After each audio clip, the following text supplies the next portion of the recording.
Saludos cordiales, estimados amigos y hermanos. Seguimos con la serie con el objetivo de examinar el alcance del estudio bíblico impartido en la organización religiosa.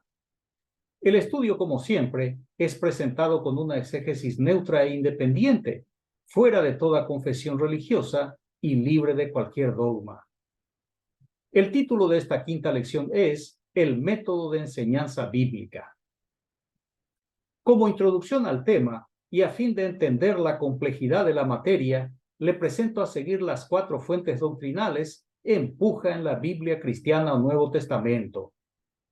Aunque todas las fuentes se empleen en la composición de la doctrina, una sola fuente es utilizada en proporción mayoritariamente abrumadora en todas las doctrinas cristianas. La primera fuente constituye la enseñanza de Jesús de Galilea, según los evangelios.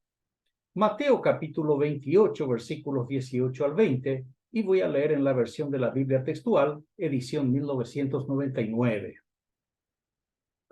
Dice allí: entonces Jesús se acercó y les habló diciendo: toda potestad me ha sido dada en el cielo y en la tierra. Y pues, discipulad a todas las gentes, bautizándolos en el nombre del Padre, del Hijo y del Espíritu Santo, enseñándoles a guardar todas las cosas que os mandé. He aquí yo estoy con vosotros todos los días hasta el fin de los siglos. En este texto, el infortunado Mesías ejecutado por Roma y resucitado por sus seguidores, ordena a sus 12 apóstoles que enseñen a la gente todas las cosas que les había mandado. Para hacerlo, ahora contaban con el respaldo del supermaestro, quien ostenta todo el poder celestial y terrenal de la nación de Israel. Y como si fuera poco, garantiza al selecto grupo de discípulos que en el cumplimiento de la tarea proselitista encomendada, él mismo los acompañaría hasta el fin de los tiempos o hasta que mueran los apóstoles. Jesús el Galileo no logró convencer a su pueblo, ni con su mensaje ni con sus milagros, pero sus seguidores que escribieron en su nombre hacen que prometa y se comprometa a conquistar a sus paisanos con el mismo mensaje por el cual fue rechazado y crucificado. La incoherencia del Mesías fue la causa por la cual sus mandatos no recibieron la acogida esperada dentro del cuerpo doctrinal del cristianismo. Además, el acto contradictorio e irrisorio de proclamar al pueblo como libertador poderoso e imbatible a un Mesías fracasado y asegurar que resucitó cuando sigue eternamente desaparecido y mudo. Pero su nombre, y solo su nombre, eso sí es empleado hasta el hartazgo, desde finales del siglo I hasta nuestros días. A este fenómeno yo le llamo el efecto Laodicea. Apocalipsis capítulo 3, versículo 20 dice: he aquí yo estoy a la puerta y llamo. Si alguno oyere mi voz y abriere la puerta, entraré a él y cenaré con él y él conmigo. Según el texto, el nombre Jesús está en el letrero de la iglesia de la Odisea, brillando con luces de neón, pero Jesús y su mandato están fuera de la institución religiosa. El escritor, con cierta ironía, pone al Mesías empoderado artificialmente, tocando la puerta y rogando a quien le escuche que le deje entrar, sobornándole con la promesa de una cena compartida, sin mencionar el menú ni quién proveería la comida. La imagen es humillante para el dueño y señor de la iglesia en la sucursal de la ciudad de la Odisea, a quien supuestamente se le debería implorar por algún milagrito. Resulta que es él quien implora la atención de sus seguidores. Es un cuadro denigrante, donde el Hijo de Dios no tiene el poder ni la autoridad sobre un pequeño rebaño, igual que su padre Yahvé, quien tampoco pudo con un pequeño pueblo.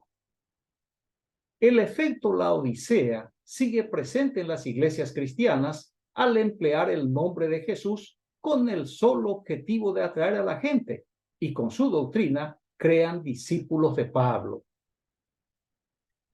Precisamente la segunda fuente es la que constituye las enseñanzas de Saulo de Tarso. Colosenses capítulo 3, versículos 16 y 17 dice: La palabra de Cristo habita en ustedes con toda su riqueza. Instrúyanse y amonéstense con toda sabiduría, cantando a Dios de corazón y agradecidos, salmos, himnos y cánticos inspirados. Todo cuanto hagan, de palabra y de obra, háganlo todo en el nombre del Señor Jesús, dando gracias a Dios Padre por medio de él. Las enseñanzas del apóstol Pablo, recogidas de las epístolas remitidas a los grupos bajo su influencia, constituyen la estructura que sostiene el edificio doctrinal del cristianismo en todas sus versiones. Mientras que las enseñanzas de Jesús solo penden de las paredes de la entidad religiosa cristiana, como si fueran cuadros colgados, cuyo propósito sea tal vez el de recordar al hombre que inspiró el movimiento, o quizá honrar al prestanombre o testaferro de la iglesia creada por Saulo de Tarso, o para mantener las apariencias ante una congregación encantada por los relatos de su mitólogo.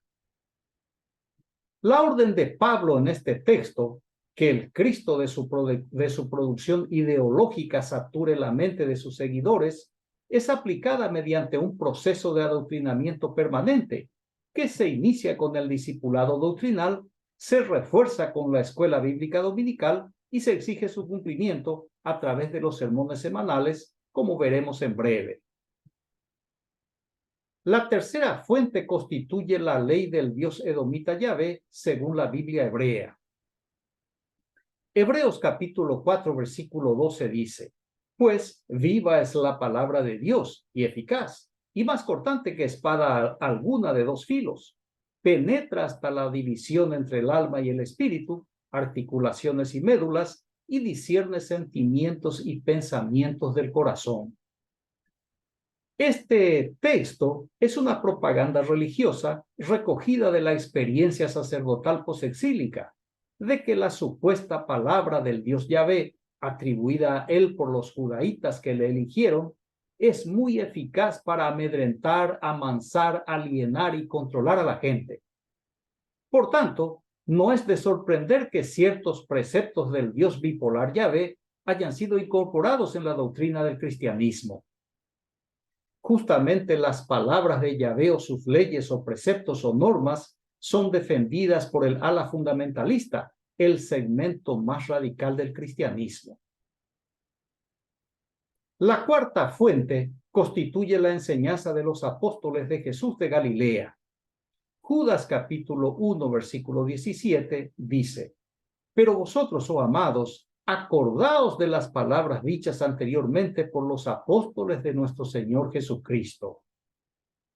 Los apóstoles de Jesús de Galilea reprodujeron las enseñanzas de su maestro, pero fueron opacados por la imposición del pensamiento de Pablo.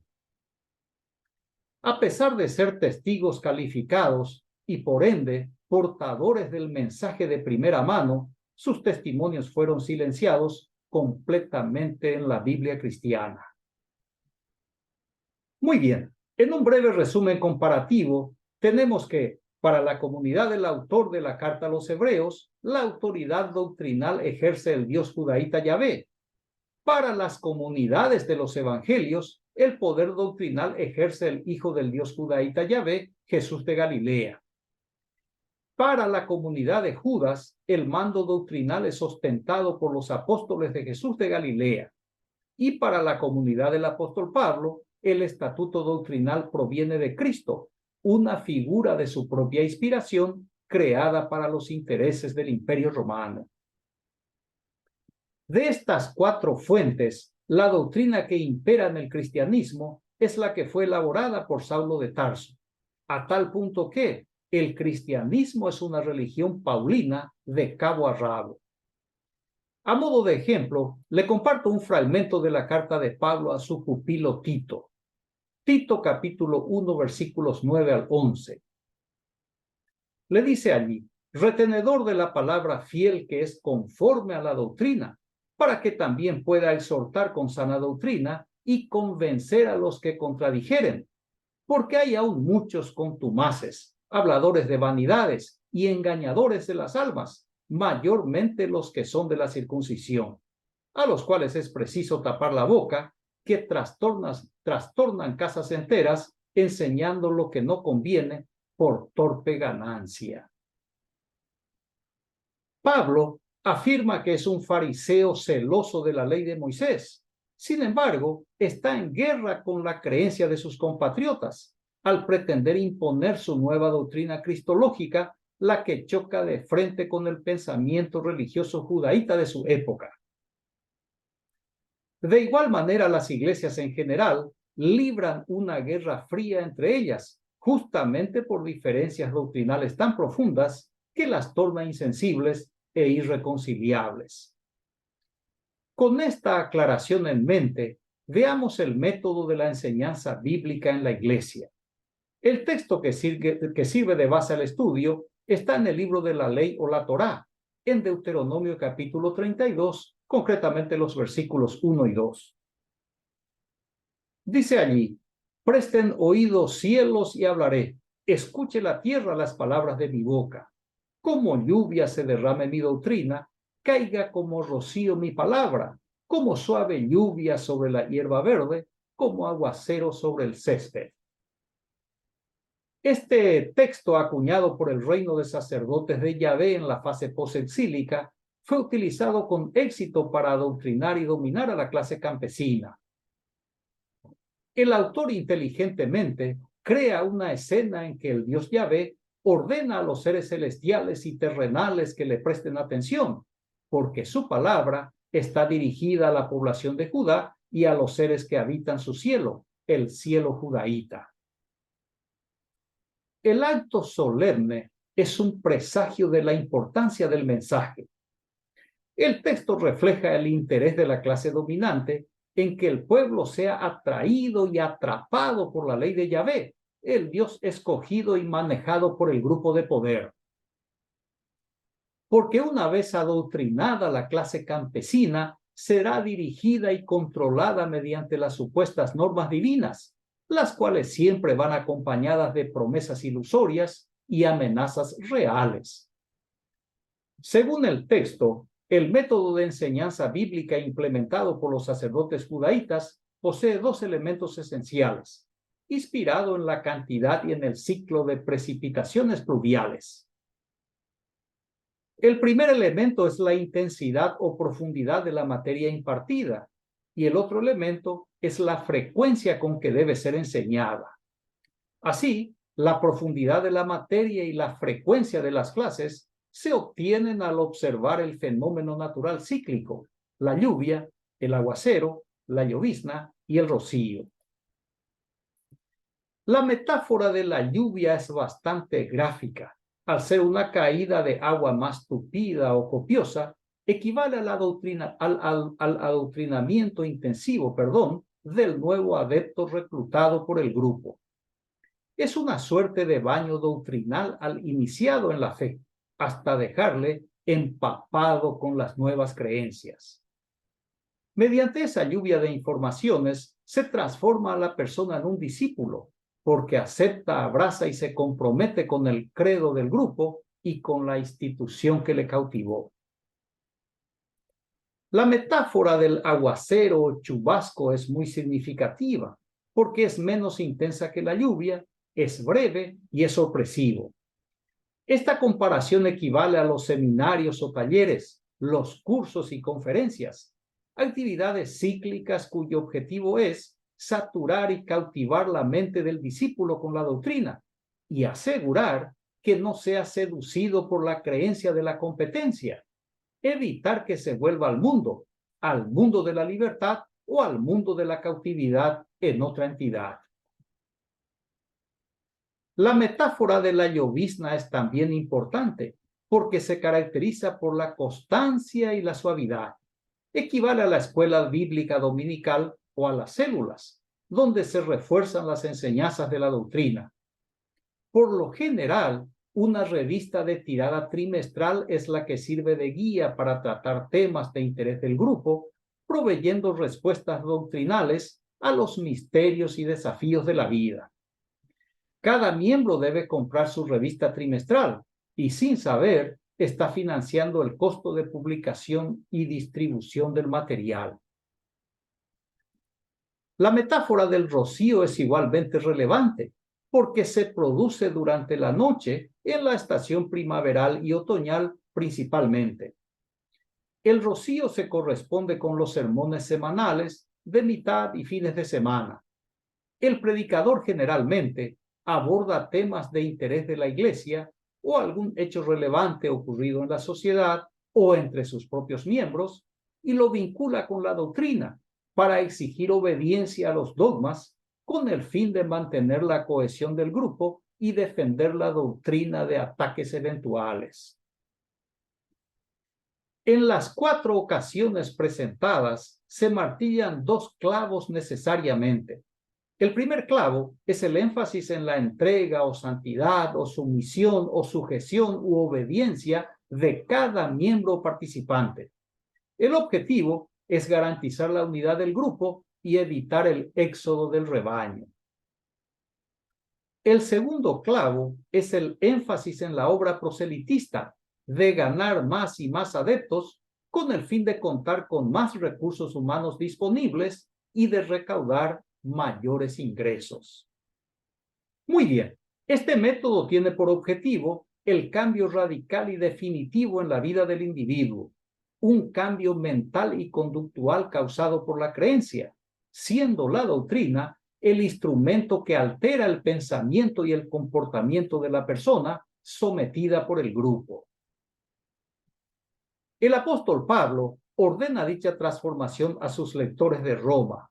Romanos capítulo 12, versículo 2 dice: y no se acomoden al mundo presente, antes bien, transfórmense mediante la renovación de su mente, de forma que puedan distinguir cuál es la voluntad de Dios, lo bueno, lo agradable, lo perfecto.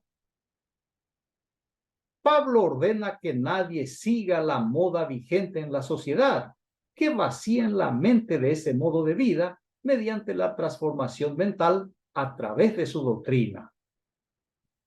Se nota que a Pablo la moda le incomoda y que la gente siga como está le desacomoda. Por eso justifica su mandato, aunque sin ofrecer pruebas como siempre, que con la supuesta innovación ideológica se llega a detectar la voluntad de Dios, la cual según él es buena, agradable y perfecta.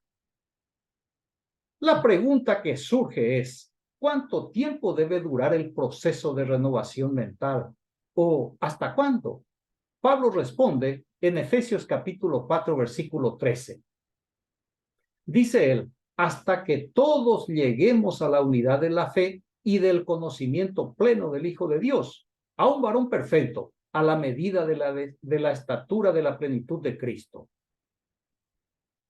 Esta es una meta inalcanzable, porque es imposible llegar a la unidad de la fe cuando tenemos delante de nuestros ojos tantas expresiones de creencias cristianas y que a cada día nace una y otra por aquí y por allá.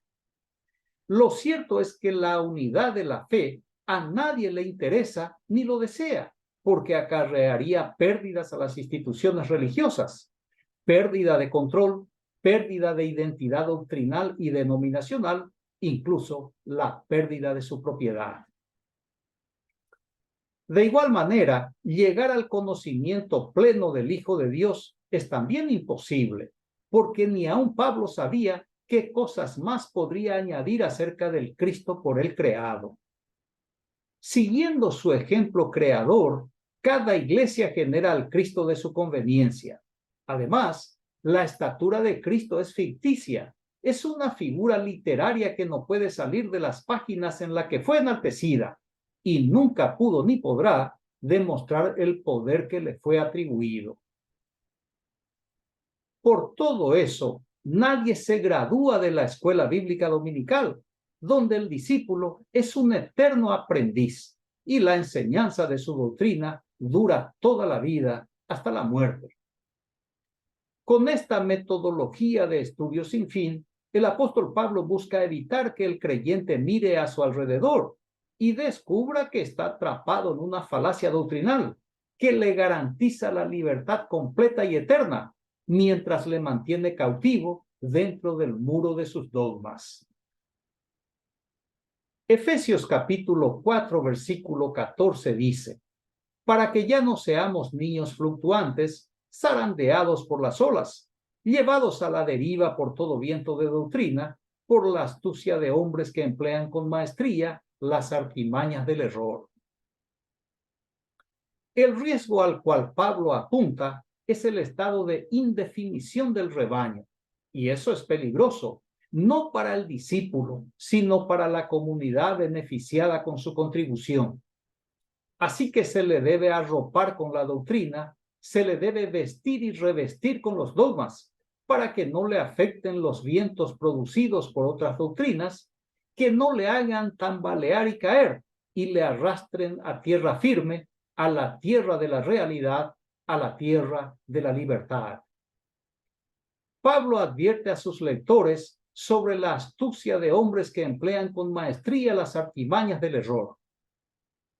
Pablo es un hipócrita, porque él es ese hombre astuto, quien con maestría induce a su audiencia al error. Es un farsante que se presenta como fariseo, pero descalifica y ataca la ley de Moisés y a las tradiciones judías, para imponer a su Cristo como el único mediador y redentor del pueblo de Israel. La conciencia turbia de Pablo le obliga a advertir que nadie haga con su rebaño lo que él estaba haciendo, de enchufarles hasta la médula la nueva creencia de su autoría. Esta preocupación de Pablo tiene eco en la carta remitida a la comunidad de la Odisea, que está en Apocalipsis capítulo 3, versículos 15 y 16. Dice allí: yo conozco tus obras, que ni eres frío ni caliente. Ojalá fueses frío o caliente, pero por cuanto eres tibio y no frío ni caliente, te vomitaré de mi boca. En la mitología cristiana, estas palabras son atribuidas al Jesús divinizado, quien, al igual que su padre, el Dios Yahvé, odia a todo aquel que no se defina por la servil obediencia. Así son los dioses de la clase dominante. Así fabrican sus mitólogos para que siembren el temor y cosechen la sumisión. Lucas capítulo 11, versículo 23 dice Jesús: el que no es conmigo, contra mí es, y el que conmigo no recoge, desparrama. Este Jesús no tiene nada de príncipe de paz. Tampoco es la máxima expresión del amor de su Padre Yahvé, porque al mismo tiempo en que te ofrece salvación eterna, te amenaza con la condenación eterna. Por tanto, Jesús no es un salvador, sino un extorsionador. Muy bien, para terminar esta exposición, voy a mencionar un par de textos comúnmente empleados en la enseñanza. El primero como incentivo y el segundo como amenaza. Josué capítulo 1, versículo 8 dice: no se aparte el libro de esta ley de tus labios, medítalo día y noche, así procurarás obrar en todo conforme a lo que en él está escrito, y tendrás suerte y éxito en tus empresas. Este es el incentivo, por cierto, motivador en extremo. Y la amenaza está en el libro de Proverbios, en el capítulo 1, el verso número 7. Dice allí: el temor de Yahvé es el principio del conocimiento. Los necios desprecian la sabiduría y la instrucción. Según el manipulador que dio origen a esta infamia, el principio del conocimiento radica en el miedo al Dios toro Yahvé. Y quien desprecia la instrucción sacerdotal o la sabiduría del reino de sacerdotes de Yahvé es un necio, un tonto, un idiota acéfalo y mentecato. El par de textos opera como el palo y la zanahoria, una estrategia ideada por el filósofo inglés Jeremy Bentham, basada en el mecanismo de recompensa y castigo como sistema motivacional para mejorar la productividad en el trabajo. El empleado evita el dolor del castigo al ejecutar lo exigido bajo amenaza, y siente satisfacción con el alivio ilusorio. Este mecanismo se utilizó inicialmente para inducir a un burro a transportar carga bajo la amenaza de un garrote, viendo colgar frente a él una zanahoria que lo estimula a andar como forma de alivio al evitar el golpe. El autor de la epístola a los Hebreos presenta este mismo mecanismo, pero con otros términos. Hebreos capítulo 13, versículo 17 dice: Dejaos persuadir por lo que os dirigen y sed dóciles, porque ellos velan por vuestras almas como quienes han de dar cuenta, para que hagan esto con gozo y no quejándose, porque esto no sería provechoso para vosotros. En mis palabras, hagan lo que les digo, caso contrario, le llevaré el chisme al jefe, y eso no les conviene, porque ustedes saben muy bien que el jefe es un ser irracional, es un salvaje. Muy bien, concluyo la exposición con la declaración del novelista, ensayista y poeta inglés Aldous Huxley. La eficacia de una propaganda política y religiosa depende esencialmente de los métodos empleados y no de la doctrina en sí. Las doctrinas pueden ser verdaderas o falsas, pueden ser sanas o perniciosas. Eso no importa. Si el adoctrinamiento está bien conducido, prácticamente todo el mundo puede ser convertido a lo que sea.